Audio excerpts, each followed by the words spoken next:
Bom dia, meninas! Tudo bem com vocês? Como é que vocês estão hoje? Firmes, fortes aqui em Hebreus?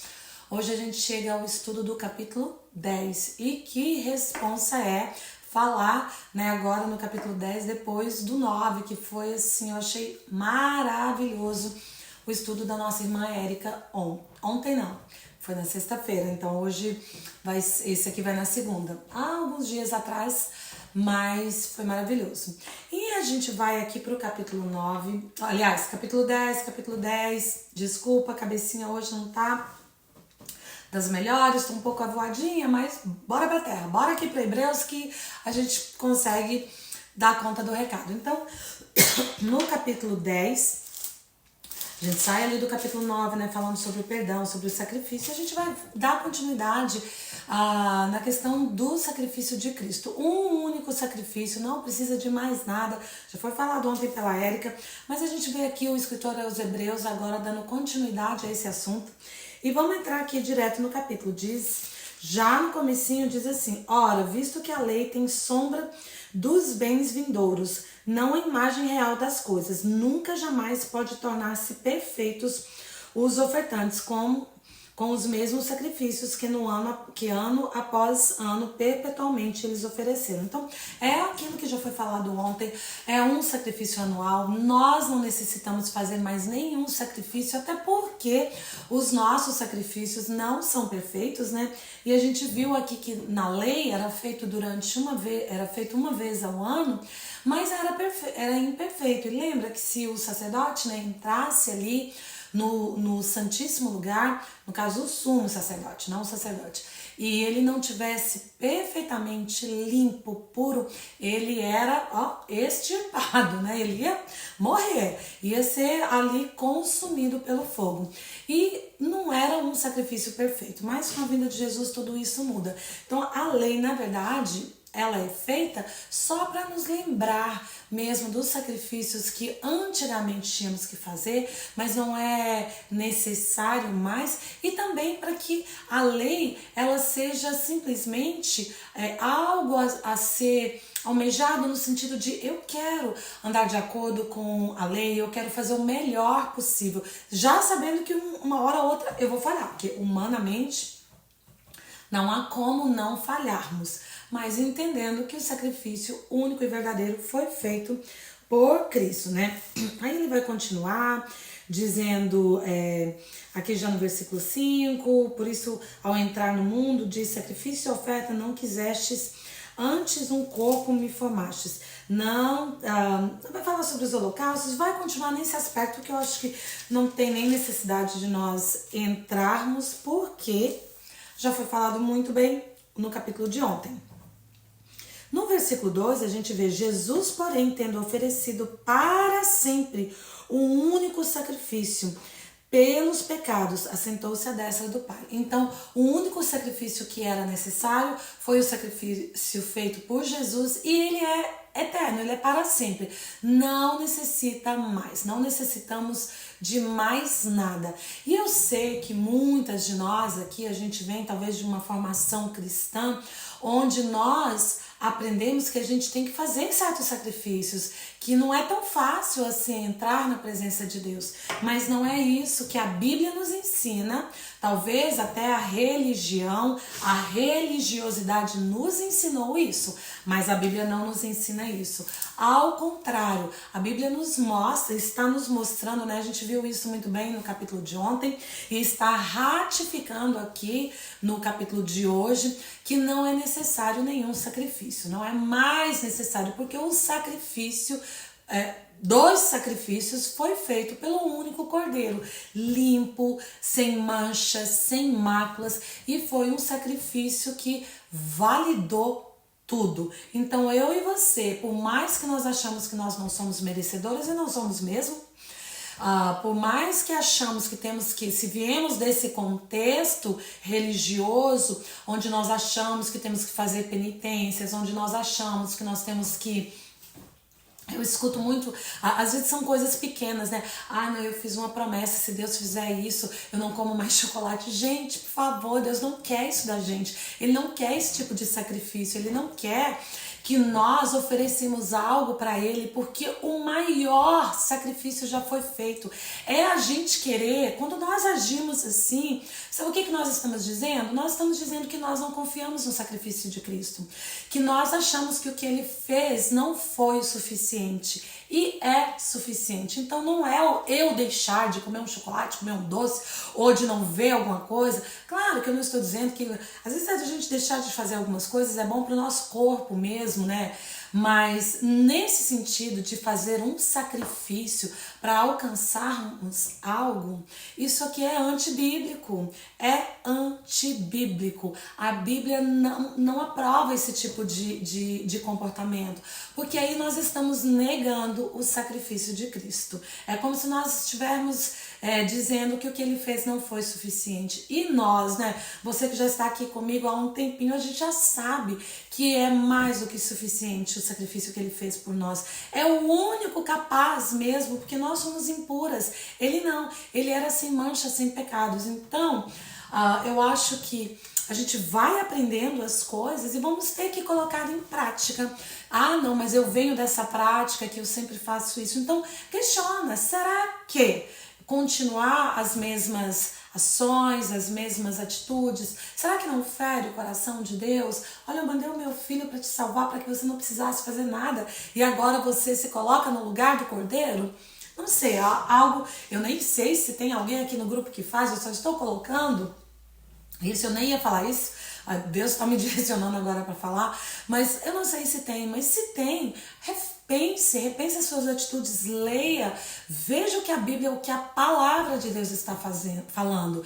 E se a palavra de Deus diz uma coisa e a religião diz outra, com quem que a gente fica? A gente fica com a palavra de Deus, que ela é pura, verdadeira e eficaz. E lembra que Deus não é homem para que minta? A gente estudou isso há alguns dias, né? Então fica com a palavra de Deus. No versículo 14 diz, porque uma única oferta aperfeiçoou sempre quantos... deixa eu ler novamente. Porque uma única oferta aperfeiçoou para sempre quantos estão santificados. Então eu e você, né, que somos chamadas à adoção, filhas de Deus, né, através da adoção, através do sacrifício de Cristo, nós estamos sendo santificadas e o único foi o sacrifício, uma única oferta, não precisa mais. Então, ler cada versículo aqui do capítulo 10 é ratificando, é realmente nos mostrando isso. No 15 diz, e disto nos dá testemunho também o Espírito Santo, porquanto após ter dito, esta é a aliança que farei com eles depois daquele dia, diz o Senhor. Porei o seu coração as minhas leis e sobre a sua mente as escrevereis. Então a lei, novamente, é algo que a gente vai ficar no nosso coração para a gente querer guardar e tá inscrito na nossa mente, mas não para sacrifício, e sim para entender que é o Espírito Santo de Deus que nos ajuda, que nos capacita, e é o único sacrifício de Cristo que nos lava, que nos purifica, e não é necessário que façamos mais nada. Já no versículo 18, no 17 diz também assim, também de nenhum modo me lembrarei dos seus pecados e das suas iniquidades para sempre. Então, a partir do momento que Jesus levou sobre si todas as nossas dores, todos os nossos pecados, as nossas iniquidades e nos perdoou, Deus não se lembra mais dos nossos pecados, Ele não se lembra mais das coisas que nós fizemos. E se hoje, né, hoje a gente peca, todos os dias pecamos, mas se confessarmos os nossos pecados, Ele é fiel e justo para nos perdoar. Então Deus não se lembra. Às vezes nós nos lembramos, nós ficamos ainda com essa coisa remoendo na gente, a gente não se perdoa, mas devemos perdoar a nós mesmas, aprender a nos perdoar, porque se Deus já nos perdoou, por que nós não vamos nos perdoar? Ora, onde há remissão destes, já não há oferta de pecado. Olha aqui novamente falando. Onde houve remissão dos pecados, não necessita sacrifício, não necessita oferta, não necessita matar um cordeirinho para aspergir o sangue, não necessita fazer uma penitência, não necessita ficar um tempo sem comer isso ou aquilo em prol de algo, ou em prol de se limpar, porque não é isso que vai nos limpar. O que nos limpa, o que já nos limpou, foi o sangue de Jesus, o único cordeiro, o único sacrifício que era necessário ser feito foi feito 2000 anos atrás. Então os nossos pecados já foram perdoados, a gente não precisa sacrificar, a gente não precisa se condenar, porque na Bíblia diz também que para aqueles que estão em Cristo não há mais condenação, somos novas criaturas. A partir da morte e ressurreição de Jesus, nós, filhas, né, por adoção, nos tornamos filhas dele, novas criaturas, e tudo que era velho ficou para trás e tudo se fez novo. Verso 19. Tendo, pois, irmãos, intrepidez para entrar nos santos dos santos pelo sangue de Jesus, pelo novo e vivo caminho que ele nos consagrou pelo véu, isto é, pela sua carne, e tendo grande sacerdote sobre a casa de Deus. Aproximemos. Vou parar por aqui. Então, o que ele está falando? Ele nos convida, né, a entrar nos santos dos santos. Agora a gente não precisa nem ficar no átrio, nem entrar no santo, agora é o santíssimo lugar, o lugar onde só o sumo sacerdote tinha acesso uma vez ao ano, com a morte e ressurreição de Cristo. Lembra lá em Mateus que quando Jesus morre, o véu, né, que separava o santíssimo lugar do santo lugar, ele é rasgado de cima a baixo, né? É o próprio Pai, né, rasgando e dizendo: minhas filhas, meus filhos, entre agora, vocês têm acesso à minha presença. E como que a gente tem acesso à presença de Deus? A gente já sabe muito bem que é através da oração, através da nossa adoração, através da nossa leitura, da nossa meditação na palavra dele. O véu foi rasgado, nós temos acesso pelo sacrifício, né, da carne de Jesus, do seu sangue, do único sumo sacerdote, o único puro e verdadeiro. E ele ainda diz: aproximemo-nos com sincero coração, em plena certeza de fé, e tendo o coração purificado de consciência e lavado o corpo com água pura. Né? Que o nosso coração, ao nos aproximarmos de Deus, ele seja sincero. Por mais que a gente às vezes até tente, né, fingir, fazer uma coisa que não é, Deus, ele nos conhece, ele vê. A palavra também diz que ele esquadrinha os nossos corações, ele sabe exatamente o que está dentro da gente. Eu posso até enganar vocês, mas eu não engano a ele não há como. Então que nós, ao nos aproximarmos dele, vamos com sinceridade, com coração puro, com lavado, né, com água pura, que já somos. Lembra da água que jorra, com o Espírito Santo nos ajudando, nos purificando todos os dias. Verso 23, guardemos firme a confissão da esperança, sem vacilar, pois quem fez a promessa é fiel. Jesus, ele é fiel para cumprir tudo aquilo que ele nos prometeu. Tudo aquilo que ele nos prometeu, se não se cumpriu, irá se cumprir, porque ele é fiel. Consideremos-nos também uns aos outros para nos estimularmos ao amor e às boas obras. Então que a gente possa continuar encorajando umas às outras, né, nos momentos difíceis, nos momentos ali que às vezes a gente está meio desanimada, não tá querendo continuar. Tem dia que a gente é assim, a gente é humano, tem dia que você fala: não, tô com vontade de fazer isso, mas é sempre bom. E outro dia eu recebi algo tão lindo. Eu tava num dia desanimadinha, e uma amiga minha muito querida me mandou uma oração que eu achei assim a coisa mais linda, e me deu um up ainda. Eu mandei mensagem de volta e falei: nossa, isso aqui eu precisava de ouvir isso hoje, porque realmente foi um up mesmo. E é tão bom quando a gente faz isso, quando a gente encoraja umas aos outros. No próximo versículo vai falar da necessidade de estarmos arraigadas na igreja, de estarmos em comunhão, porque é como uma chama, né? Um fogaréu. Se você pega ali uma madeirinha, um carvãozinho e tira ali de junto do fogaréu, aquela brasa vai apagar e vai virar só o carvão. Não vai nem terminar de queimar, mas se tá junto com as outras brasas, aquilo vai queimar, vai incendiar. Então é muito bom estarmos aqui no Germinar, estarmos umas com as outras, estarmos unidas na igreja, buscando estar sempre ao lado de pessoas que estão queimando por Cristo, que estão realmente com uma vida de intimidade, de busca com Ele, que nos incentiva, como essa minha amiga, minha querida irmã, que me mandou isso num dia que eu precisava. Foi um foguinho, né? O meu fogo estava apagadinho naquele dia, ela jogou ali, foi como se ela tivesse jogado lenha na minha fogueira, me deu ânimo. Então, que nós possamos ter essa atitude umas com as outras, de encorajamento sempre. Agora aqui, a partir do versículo 26, ele vai falar da questão do castigo, né? Porque se vivermos deliberadamente, né, no pecado, né, se a gente sabe que é pecado e a gente continua fazendo isso, depois de termos recebido o pleno conhecimento da verdade, não nos resta sacrifício pelos pecados. Pelo contrário, certa é a expectação horrível do juízo e fogo vingador prestes a consumir os nossos adversários. Então a gente sabe, se a gente está ali com aquele pecadinho de estimação, que a gente sabe que é pecado, a gente peca todos os dias sabendo, eu não deveria fazer isso, eu não deveria fazer isso, isso é errado.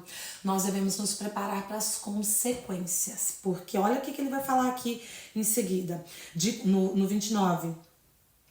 De quanto mais severo o castigo, julgai, vós será considerado digno aquele que colocou aos pés do Filho de Deus e profanou o sangue da aliança, com a qual foi santificado e ultrajou o Espírito Santo. Porque a gente já sabe, nessa altura aqui do campeonato, todas nós sabemos, né, do sacrifício de Jesus, da comunhão que temos com o Espírito Santo. E quando pecamos, está consciente, né, aquele pecado que você está fazendo todos os dias, sabendo que é pecado, sabendo que não deveria fazer, nós estamos rejeitando o sacrifício de Cristo. E rejeitando, olha só o que fala aqui no versículo 31. Horrível coisa é cair nas mãos do Deus vivo, que depois de iluminado sustentastes grande luta e sofrimentos. Se nós cairmos no juízo de Deus, ai, não vai dar bom para nós.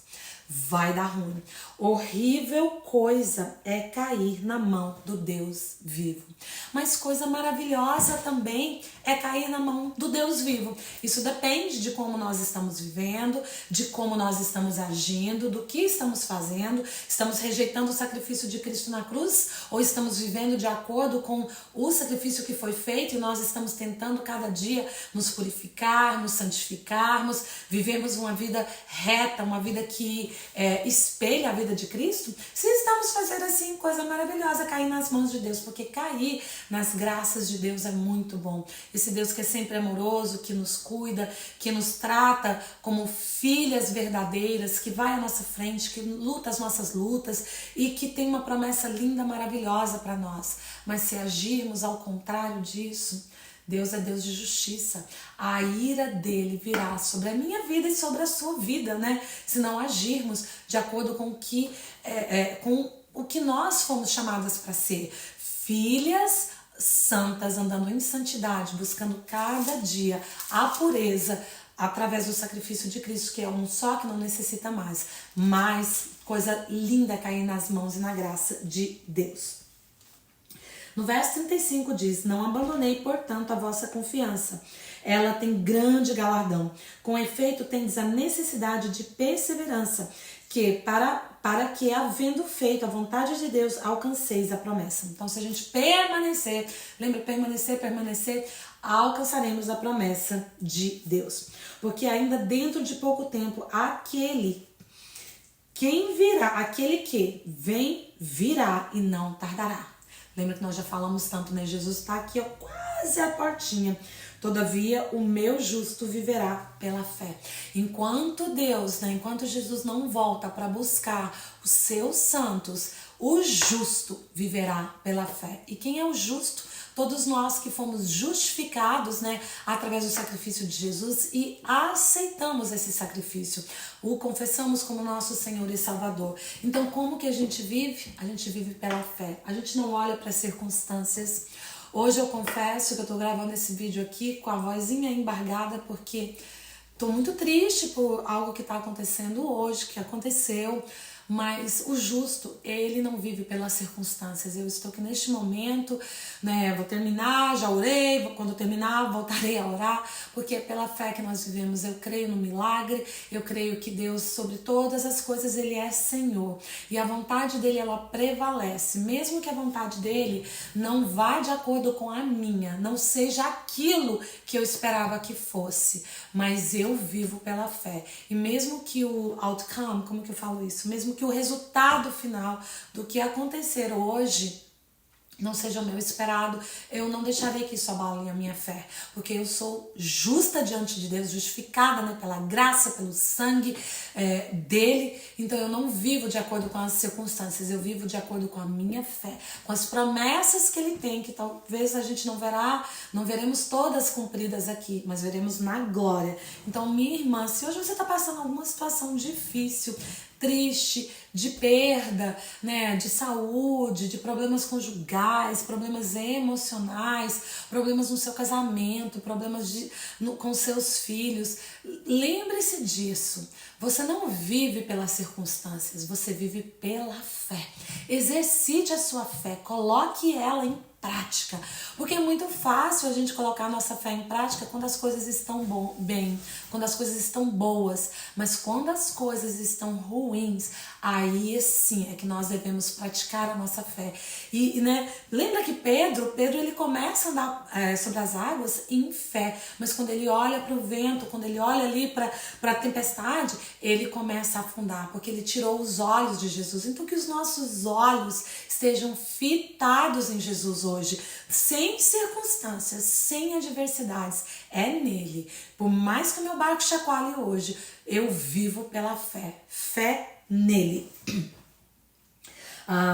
Se retroceder nele, não se compraz a minha alma. Então não vamos retroceder. Nós aqui no Germinar, mulheres, né, saradas, curadas, estamos em processo de crescimento, em processo de cura emocional, cura espiritual. Nós não somos das que retrocedem, nós somos daquelas que mantemos os nossos olhos firmes no Senhor e prosseguimos, assim como Paulo disse, né? Eu prossigo para o alvo, a gente vai prosseguir para o alvo até o fim. Nós, porém, não somos das que retrocedem para a perdição, somos, entretanto, da fé para a conservação da nossa alma. Eu sei que às vezes é muito difícil a gente permanecer nas circunstâncias quando está difícil, mas a gente tem que pensar que é para preservação da nossa alma, para preservação da nossa alma. Podemos sofrer horrores aqui, mas se permanecermos em fé, firmes, com os nossos olhos fitos em Jesus, nós alcançaremos a promessa da salvação. Iremos encontrar com Ele um dia. E todo esse sofrimento, né, as nossas lágrimas serão enxugadas, né, enxutas por Ele. Na minha cabeça eu imagino Jesus chegando para mim e falando: filha, você chorou muito. Vem cá, deixa eu te dar um abraço, deixa eu enxugar suas lágrimas. Hoje não vai ter mais, a partir de agora não tem mais lágrima, a partir de agora é só regozijar-se, é só alegrar-se em mim eternamente. E é nisso que eu me fio. Hoje não tá fácil, mas nós não vivemos pelas circunstâncias, vivemos pela fé. Prosseguimos para o alvo, né? Até alcançarmos a última promessa com Ele. Amém? Então, que Deus abençoe o seu dia, que você tenha um dia firme, forte com Ele, independente dos ventos que estão soprando ao contrário, independente das circunstâncias. Toma posse dessa palavra, das promessas de Deus para a sua vida. Haja em fé, haja em fé. Entra no seu quarto, ora, coloca nos pés dele, né? Às vezes a gente chora. E é muito bom falar com os amigos. Eu mesmo já falei com... Hoje Simone me ouviu chorando, a gente chorou juntas. Simone orou comigo, isso me acalentou, me ajudou, me deu ânimo para hoje. Mas é muito bom isso, é muito bom. Mas a gente tem que aprender a chorar nos pés daquele que realmente pode enxugar as nossas lágrimas e tem o poder de mudar as nossas situações. Então hoje aqui em Hebreus 10, fica firme, exerça a sua fé. Se você está passando por algum problema, entre no seu quarto, ora, chora aos pés daquele que tem o poder de enxugar as suas lágrimas e tem o poder de reverter essa situação, porque para Ele, também diz na palavra dele, não há impossível, não há nada que seja impossível.